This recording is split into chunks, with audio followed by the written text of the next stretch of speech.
And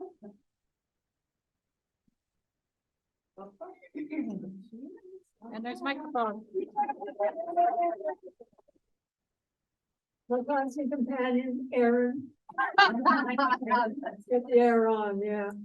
Hello, everybody. I'm gonna stand here and cry actually because I missed you all so much. Oh. I didn't know how much I missed you until I sat down here in meditation and started crying. Like you can't hear me. Thank you so much for coming today. I am so happy to see you all. It's been 3 years since we were all together. I left on January 1st, 2020, off for a new adventure. Charlie drove the giant U-Haul truck up to Watsonville. Unloaded all of that. I'm gonna live with my friends Kate and Rusty. I have an adorable little 1-bedroom cottage. It wasn't quite ready for me yet, so I was staying with Cheryl and Owen. So I actually have 2 homes when I'm up there. I'm by mountain.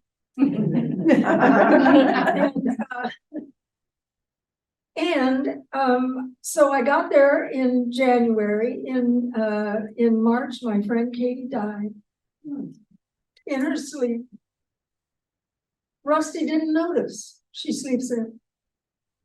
And it was like, he called and told me, and of course I heard him, but you know what happens? And I said, what?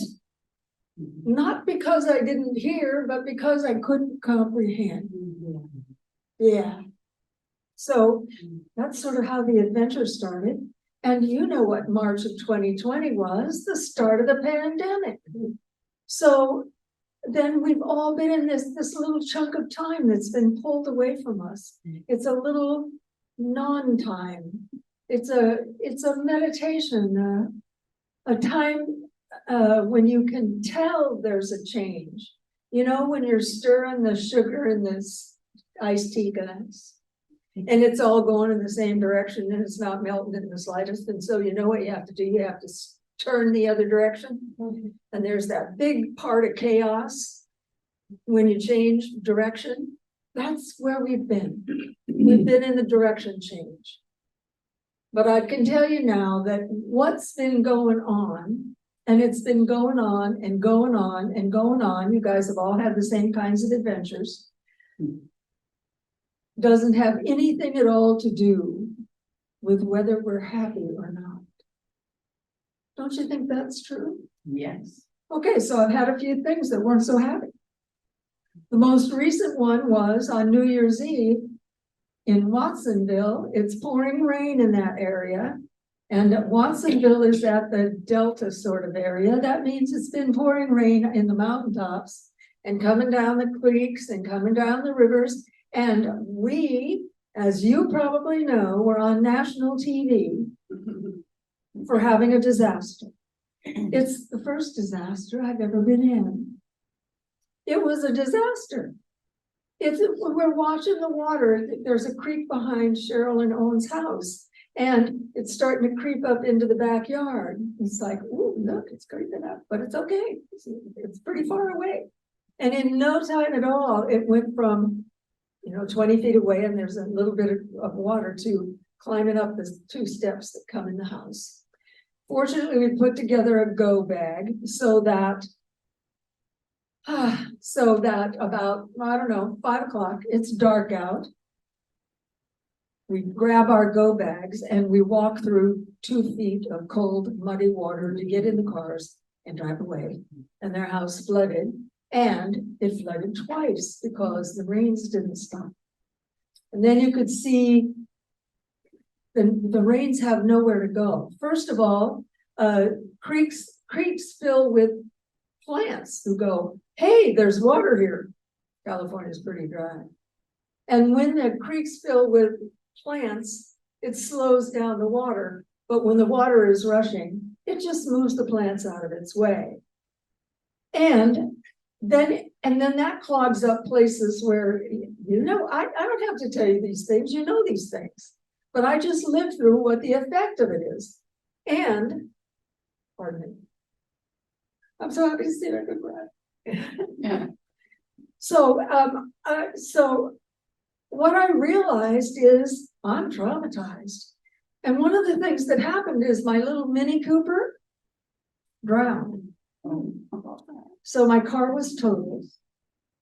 And so I've been through a flood. I have to live, we moved into a small place that was already crowded with the 3 people who lived there. They're not living there, they were off visiting somewhere. But they have a whole bunch of clutter in their house. And we add 4 giant people and our clutter in the house. And it's taking me a while to recognize I'm traumatized. This stuff really happens where it's a disaster. And the thing that I know about that is, and I kept saying it all the way through, is something good's coming on the other side. Because there's nothing like having Lord Shiva ride through your life. Raise your hand if you don't know who Lord Shiva is. Okay, goody. Oh, goody, I get to explain. So in Hinduism, there's 3 faces of God. There's one God, but it has 3 faces. One is the great creator, which is Brahma. One is the great maintainer, which is Vishnu. And one is the great destroyer, Shiva. Lord Shiva will move things out of your life if you need to be doing something different and you don't want it. And it ain't fun when Shiva's riding through because it looks like a disaster. And so I'm contemplating that. That's what we do. Those of us who have ministerial training, it's like, what the hell is this about? And the answer came back instantly. It's not personal. Whoa, it's not personal. It's not about me. It's not about my bad thinking caused this thing in my life. There's a disaster going on and I'm not the only one in the middle of it. Oh, the world is changing. Guess what? I believe the world needs to change. I am jaw dropped at everything that's going on in the world at large. And I feel powerless about what to do about it. Politics. I've never been a very political person. I am forced to be a political person nowadays. I wrote cards and letters and mailed them to people in Georgia. Please vote.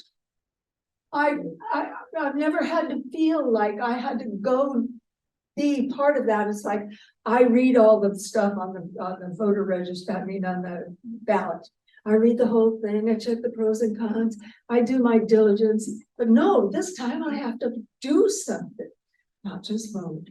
Oh my God. Okay, so I feel very proud of myself. One election in a row. There's wars and disasters going on. Ukraine, do you feel very sad for Ukraine? There's a bully in the neighborhood. It's usually us. I'm kind of glad not to be the bully. And I'd like to help all those people. And my God, we've got stuff going on in this country that is a disaster. And so I'm looking at all this stuff and I'm looking at the blizzards. It's not easy when you talk with your hands. Okay, so I'm looking at the blizzards in Buffalo. I'm looking at freezing in the South. I'm looking at all the natural disasters. And the thing that I'm saying is, climate change is not coming. We're looking at it. We're living in it. This is the climate changing. Stop thinking it isn't happening. You're living it. What are we going to do about it? Not sure. All I can do is one step at a time. I'll tell you what I did. This is my contribution at the moment to changing the environment. My Mini Cooper died. My Mini Cooper was murdered, actually. Leaving that aside. The problem is, of course, that I was complaining about my Mini Cooper. It's hard when you have to carry these things around. I have to load them into the car. I have to keep track of the empties and the fulls. I have to change them out. It's hard. And the Mini Cooper, it took me a long time to figure out how to do that with as much grace as possible in my Mini Cooper. Plus, getting into it is like, it's a sports car. It's low, it's, yeah, you can imagine. So, I'm bitching about the Mini Cooper. Sorry. And as a consequence, my Mini Cooper left. Went, I'm so sad you don't like me. It actually blinked just little lights. Because the electronics were frying in the water. So I called, I have to get a new car. I have people up there, they're trying to help me, and they're just doing what I could do, which is to check Enterprise and see if they've got any cars left over. And I called Deborah and I said, could you go look at Leisure Village? And because there could be some good cars there. Oh, yeah. And I said, here's what I want. I want a car that gets at least 30 miles to a gallon. I'd love it if it was a hybrid. I'd like to have, I don't even remember if there was anything else, but I wanted heated seats. Well, and you told me how much you have. Oh yeah, money. Here's how little we have, how much we have to put in there. So Deborah calls me up and says, I found you a car. That's why I'm here. That's the whole purpose of the flood. The disaster with my Mini Cooper is so that I could get a new car, drive all the way down here to see you because I didn't know how much I missed you. So the title of the talk today, because I understand that the theme for the month is supercalifragilisticexpialidocious. Kristen says, that's what the theme is. What's your talk title? I said, how to go from floccinaucinihilipilification to supercalifragilisticexpialidocious. Perhaps I know you know supercalifragilistic. Yeah. Floccinaucinihilipilification means the habit we have of considering something worthless if we don't want it or we don't understand it. Mm-hmm. All this disaster, all of this stuff that's going on is about the changes, about the rising up of something new in our thinking that can change the way things have been. I expect all of these things which have seemed like such incredible disasters to be the turning point, literally spinning us into a brand new world. Hey, Linda, hi, Ron. Sorry, late. We're happy you're here anyway. And you've probably heard the story anyhow. So my whole point is there's something wonderful happening, and all you have to do is put one foot in front of the other. There's nothing extraordinarily out of your capacity being asked of any of us. Just keep moving in a positive, possibility-oriented way, and we will get into a new place. I am looking forward to 20 years from now, if you don't mind, just because I can't wait to see what comes of it. Something spectacular is coming along, and it's coming because we've gotten so much stuff out of the way. Keep doing what we're doing. So I've been taking this class, and in the process of doing that, to get to it's like that can figure out what your project is, and then we're going to all support each other as we get to our projects. So when I moved there, that 3 years ago, it's like I'm going to do a little ministry here in Morgan Hill. Katie and Rusty's property has a redwood grove and a big koi pond, a little arch bridge over it. I took one look at that arch bridge and said, that looks like a pulpit to me. And I'd love to come on Saturday, bring your drums and rattles. We'll do some music. We'll have a conversation, and maybe we'll have an art fair. It kept growing, it kept growing, it kept growing. What it ultimately turned out to be is that Mary Magdalene has been chasing me for decades. You guys know it. I went to France to go to the Mary Magdalene Grotto, and there's a whole bunch of Mary Magdalene in France. And I said, okay, she's my avatar. What the heck does that mean? And ultimately, at the end of all of the whole classwork, this is what Mary Magdalene said to me. I did a collage. There's a strip of wording. I usually just use images and not wording. The word says, "What's it like to be you?" And I do this collage, and what she says to me is, "Love everybody." Oh, wow. So I'm talking to my friends, and nowadays, young people especially, I don't expect as many of the rest of you to have the same issue, but many of my younger friends are deciding whether they're he, she, they, them. The pronouns are driving me nuts because you can't say they is.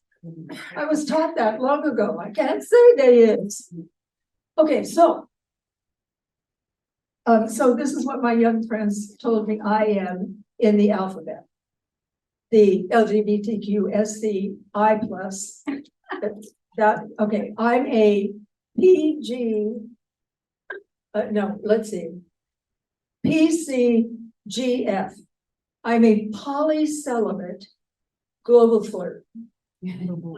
So a polycelibate global flirt. I'm going to be falling in love with everyone and hoping to have them fall in love with me, and I'm not having sex with anyone. So that's what Mary Magdalene looks like at this age in this body. That's my whole purpose in life now, is to fall in love with everybody.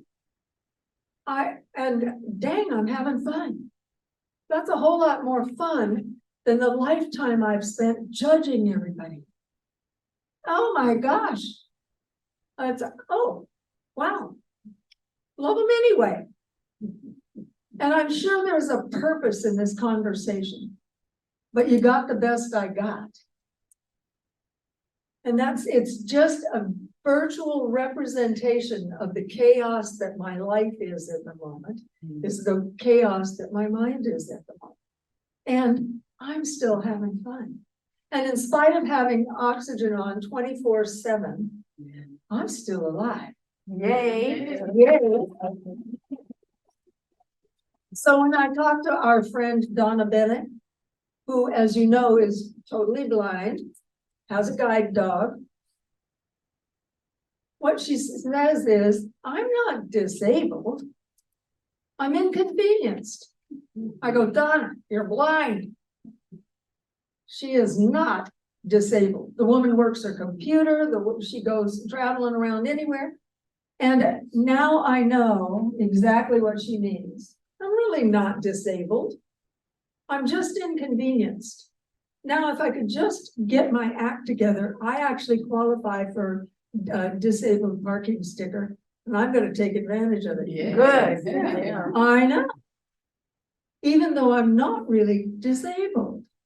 I'm just inconvenienced. I don't think they make inconvenienced. It would be everybody. Exactly. So in reality, I had hoped to say something much more profound to all of you, but you got the best I got for today.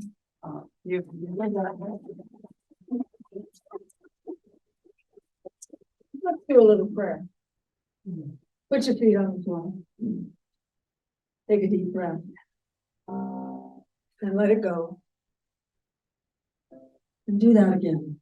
Another great big deep breath. And let it go. And one more.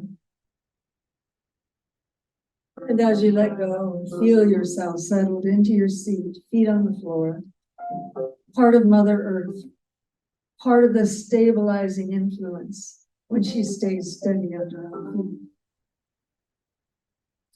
And open yourself at the top of your mind and allow the infinite to pour in from everywhere. It is present everywhere, all of it, all at once, all of it available for each of us individually to use, leaving no one out and diminishing itself in no way. Use it until you think you've used it up and use it more. So that I call forth from each one of us a new way of thinking, a new way of being, a new way of loving everyone, regardless of their flaws, not needing them to change for me to be happy, allowing the world to be as it is, and doing my best to improve it, one smile at a time, one handshake, one hug at a time, and falling in love with everyone, flirting with everyone, and allowing them to fall in love with us. We are the blessing the world has been seeking. We are at service when we are the blessing. When we do an act of kindness, we are a blessing. And when we do an act of kindness, we are also a blessing to ourselves. It opens our hearts, it expands our minds, it allows us to be more and more of who we are and why we came. We came here for a purpose. It doesn't have to be big. It doesn't have to be magnificent. By simply loving ourselves and everyone around us, the magnificence spreads. I declare this to be a world I want to live in, and I'll be here to help it as long as I can. We are so blessed and such a blessing, and so it is. Amen.